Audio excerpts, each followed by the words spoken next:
Good morning friends, ये आज का जनसत्ता पेपर का एडिटोरियल है। आज 25 दिसंबर 2024 है। इसमें आपका ये जो आप देख सकते हैं टाइटल ही है राष्ट्र निर्माण के अटल आदर्श। तो हम लोगों को देखना है कि आज के पेपर में ऐसा क्या है। सबसे पहले तो उनकी बहुत ही अच्छी जो है कि कथन, मैं जी भर जिया मैं मन से मरूं, मैं जी भर जिया मैं मन से मरूं, लौट कर आऊँगा कुछ से क्यों डरूं। अटल जी के ये शब्द कितने साहसी हैं, कितने गूढ़ हैं। अटल जी कुछ से नहीं डरे। उन जैसे व्यक्तित्व को किसी से डर लगता भी नहीं था। वे यह भी कहते थे कि जीवन बंजारों का डेरा है, आज यहाँ कल यहाँ कुछ है, कौन जानता किधर सवेरा। आज अगर वे हमारे बीच होते तो अपनी जन्मदिन पर नया सवेरा देख रहे होते। मैं वह दिन नहीं भूलता जब उन्होंने मुझे पास बुलाकर अंकवार से भर लिया था और जोर से पीठ पर थौल जमा दी थी और इसने अपनापन, ये सारा चीज़ उनके बारे में जो आज उनका जन्मदिन है इसके लिए कहा गया है। 25 दिसंबर का यह दिन भारतीय राजनीति में जो है कि एक तरह से सुशासन का अटल दिवस है।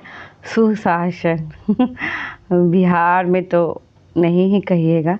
आज पूरा देश अपने भारत रत्न अटल को उस आदर्श विभूति के रूप में याद कर रहा है जिन्होंने अपनी सौम्यता, सहजता, सहृदयता से करोड़ों भारतीयों के मन में जगह बनाई।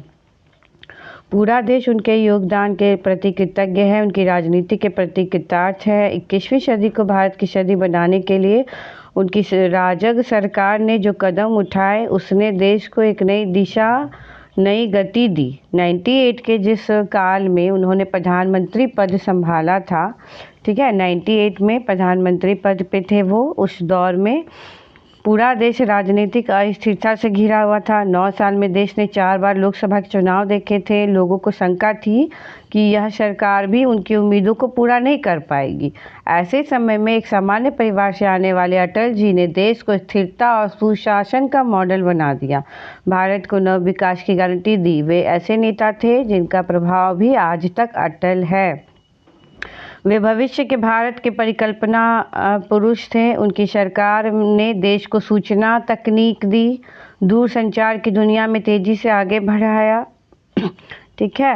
और उनके शासनकाल में ही जो है कि राजग ने टेक्नोलॉजी को सामान्य मानवीय तक पहुंच लाने में काम किया था। भारत के दूर दराज के इलाकों को बड़े शहरों से जोड़ने के लिए सफल प्रयास किए। वाजपेयी जी की सरकार में शुरू हुई जिस स्वर्णिम चतुर्भुज योजना, ठीक है, 2-3 बातें आप ध्यान में रखना। एक तो सुशासन का मॉडल दिया, नव विकास दिया। उनके टाइम में 4 बार जो है कि लोकसभा का चुनाव भी हुआ था। 9 साल में ही 4 बार लोकसभा का चुनाव हुआ था।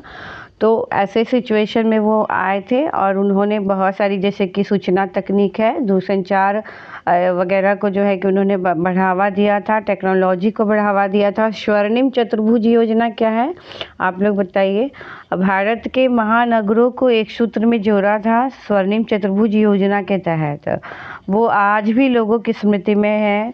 लोकल कनेक्टिविटी को बढ़ाने के लिए राजग गठबंधन की सरकार ने प्रधानमंत्री ग्राम सड़क योजना जैसे कार्यक्रम शुरू किए।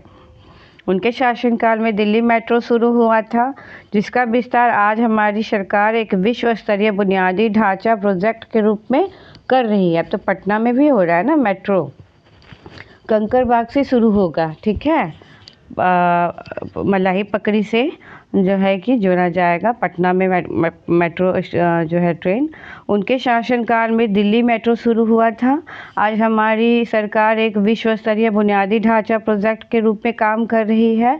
ऐसे ही प्रयासों से उन्होंने न सिर्फ आर्थिक प्रगति को नई शक्ति दी बल्कि दूर दराज के क्षेत्रों को एक दूसरे से जोड़कर भारत की एकता को भी सशक्त किया।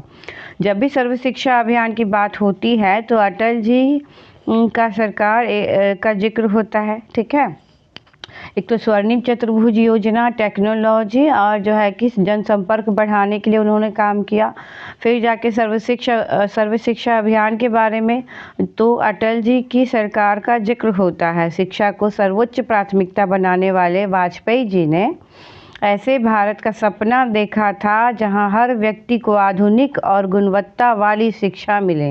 वे चाहते थे कि भारत के वर्ग यानी अन्य पिछड़ा वर्ग है, SC ST, महिला सभी के लिए शिक्षा सहज बन जाए। उनकी सरकार ने देश की अर्थव्यवस्था को गति देने के लिए कई बड़े आर्थिक सुधार भी किए थे। इन सुधारों के कारण भाई भतीजावाद में फंसी देश की अर्थव्यवस्था को नई गति मिली थी। उस दौर की सरकार के समय में जो नीतियां बनी उनका मूल उद्देश्य सामान्य मानवीय के जीवन को बदलना ही रहा। उनकी सरकार में ऐसे अद्भुत और साहसी उदाहरण भी हैं जिन्हें आज हम गर्व से याद करते हैं। 11 मई 98 का वो गौरव दिवस याद है जब राजग सरकार बनने के कुछ ही दिन बाद पोखरण में सफल परमाणु परीक्षण हुआ था। 11 मई 98 को क्या हुआ था जी? पोखरण में जो है कि परमाणु परीक्षण हुआ था। इसको क्या नाम दिया गया था? ऑपरेशन शक्ति नाम दिया गया था। इस परीक्षण के बाद दुनिया भर में भारत के वैज्ञानिकों को लेकर चर्चा होने लगा। ठीक है, इस बीच क्या हुआ कि जब चर्चा होने लगा तो इस परीक्षण के बाद दुनिया भर में जब वैज्ञानिकों को लेकर चर्चा होने लगा, इसी बीच कई देशों ने खुलकर नाराज़गी भी जताई थी, अमेरिका वगैरह ने। लेकिन तब की सरकार ने किसी दबाव की परवाह नहीं की और पीछे हटने की जगह 13 मई को परमाणु परीक्षण उन्होंने किया। ठीक है, और धमाका कर दिया। 11 मई को क्या हुआ? परीक्षा ने तो दुनिया को भारत के वैज्ञानिकों की शक्ति से ही परिचय कराया था, लेकिन 13 मई को हुए परीक्षा ने दुनिया का यह दिखाया कि भारत का नेतृत्व एक ऐसे नेता के हाथ में है जो एक अलग ही मिट्टी से बना हुआ है। उन्होंने पूरी दुनिया को एक संदेश दिया, यह पुराना भारत नहीं है। पूरी दुनिया जान चुकी थी कि अब भारत किसी के दबाव में आने वाला नहीं है। परमाणु परीक्षण की वजह से प्रतिबंध भी लगे, लेकिन देश ने सबका मुकाबला किया। वाजपेयी सरकार के शासनकाल में कई बार सुरक्षा संबंधी चुनौतियां भी आई थीं, जैसे कि कारगिल युद्ध का दौर आया, संसद पर आतंकियों ने कायराना प्रहार किया था, अमेरिका के वर्ल्ड ट्रेड सेंटर पर हमला हुआ था। वैश्विक स्थितियां बदली, लेकिन हर स्थिति में अटल जी के लिए भारत और भारत का हित सर्वोपरि रहा। जब भी आप वाजपेयी जी के व्यक्तित्व के बारे में किसी से बात करेंगे तो वह यही कहेगा कि वे लोगों को अपनी तरफ खींच लेते थे। उनकी बोलने की कला का कोई शानी नहीं था, कविता और शब्दों में उनका कोई जवाब ही नहीं था। विरोधी भी वाजपेयी जी के भाषण के मुरीद थे। युवा सांसदों के लिए वे चर्चाएं सीखने का माध्यम बनती थी। कुछ सांसदों की संख्या लेकर भी वे कांग्रेस की कुनीतियों का प्रखर विरोध करने में सफल होते हुए दिखाई देते थे। हम लोगों को इनसे सीख लेना चाहिए। हमारी संख्या भले ही कम हो, पर हमारी आवाज़ में सच है। भारतीय राजनीति में वाजपेयी जी ने दिखाया ईमानदारी और नीतिगत स्पष्टता का अर्थ क्या होता है। ठीक है, संसद में कहा गया कि उनका यह वाक्य था कि सरकारें आएंगी जाएंगी, पार्टियां बनेंगी बिगड़ेगी, मगर ये देश रहना चाहिए। आज भी यह मंत्र हम सबके मन में गूंजता है। वे भारतीय लोकतंत्र को समझते थे, यह भी जानते थे कि लोकतंत्र का मजबूत रहना कितना जरूरी है। आपातकाल के समय उन्होंने दमनकारी कांग्रेस सरकार का जमकर विरोध किया, यातना झेली, जेल जाकर भी संविधान के हित का संकल्प दोहराया था। उन्होंने राजग की स्थापना के साथ उन्होंने गठबंधन की राजनीति को नए सिरे से परिभाषित भी किया था। वे अनेक दलों को साथ लाए और राजग को विकास की श्रेणी में ले गए थे। प्रधानमंत्री पद होते हुए उन्होंने विपक्ष की आलोचना का जवाब हमेशा बेहतरीन तरीके से दिया है। वे ज़्यादातर समय विपक्षी दल में रहे, लेकिन नीतियों का विरोध तर्कों और शब्दों से उन्होंने किया था। एक समय उन्हें कांग्रेस ने गद्दार तक कह दिया था। ठीक है, उसके बाद भी उन्होंने कभी भी असंसदीय शब्दों का इस्तेमाल नहीं किया। अभी तो संसद में देख ही रहते हैं आप लोग कितना तमाशा होता है, काम कम होता है। उनसे सत्ता की लालसा नहीं थी। 96 में उन्होंने जोड़ तोड़ की राजनीति न चुनकर इस्तीफा देने का रास्ता चुन लिया था। राजनीतिक षड्यंत्रों के कारण 96 में उन्हें सिर्फ एक वोट के अंतर के कारण पद से इस्तीफा देना पड़ा था।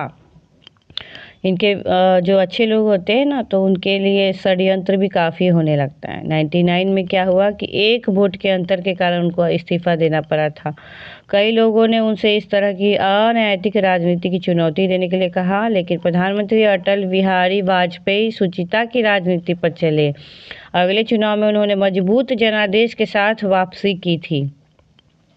ठीक है, संविधान के मूल्य संरक्षण में भी उनके जैसा कोई नहीं था। डॉक्टर श्यामा प्रसाद के निधन का उन पर बहुत प्रभाव पड़ा था। वे आपातकाल के खिलाफ लड़ाई का बहुत बड़ा चेहरा बने। आपातकाल के बाद 1977 के चुनाव से पहले उन्होंने जनसंघ के जनता पार्टी में विलय पर भी सहमति जता दी 1977 में। ठीक है, जनसंघ के जनता पार्टी में विलय किया। और मैं जानता हूं कि यह निर्णय सहज नहीं रहा होगा, लेकिन वाजपेयी जी के लिए यह जो है कि हर राष्ट्रभक्त कार्यकर्ता की तरह दल से बड़ा देश, संगठन से बड़ा संविधान था। हम सब जानते हैं कि अटल जी को भारतीय संस्कृति से भी बहुत लगाव था। भारत के विदेश मंत्री बनने के बाद जब वो संयुक्त राष्ट्र में भाषण देने का अवसर आया उनको, तो उन्होंने अपनी हिंदी से पूरे देश को खुद से जोड़ा। पहली बार किसी ने हिंदी में संयुक्त राष्ट्र में अपनी बात कही। उन्होंने भारत की विरासत को विश्व पटल पर रखा। उन्होंने सामान्य भारतीय की भाषा को संयुक्त राष्ट्र के मंच तक पहुंचाया। राजनीतिक जीवन में होने के बाद भी वे साहित्य और अभिव्यक्ति से जुड़े ही रहे। वो कवि थे, लेखक थे, जिनके शब्द हर विपरीत स्थिति में व्यक्ति को आशा और नव सृजन की प्रेरणा देते थे। वे हर उम्र के भारतीयों के प्रिय ही थे, हर वर्ग के अपने थे। उनके मेरे जैसे भारतीय जनता पार्टी के असंख्यक कार्यकर्ताओं को उनसे सीखने का, उनके साथ काम करने का, उनसे संवाद करने का अवसर मिला। अगर आज भाजपा दुनिया की सबसे बड़ी पार्टी है, तो इसका श्रेय उस अटल आधार को जाता है, जिसका मतलब कि उन्होंने संगठन किया। भाजपा की नींव तब रखी गई जब कांग्रेस जैसी पार्टी का विकल्प आसान नहीं था। ठीक है, सीख रहे हैं ना कुछ।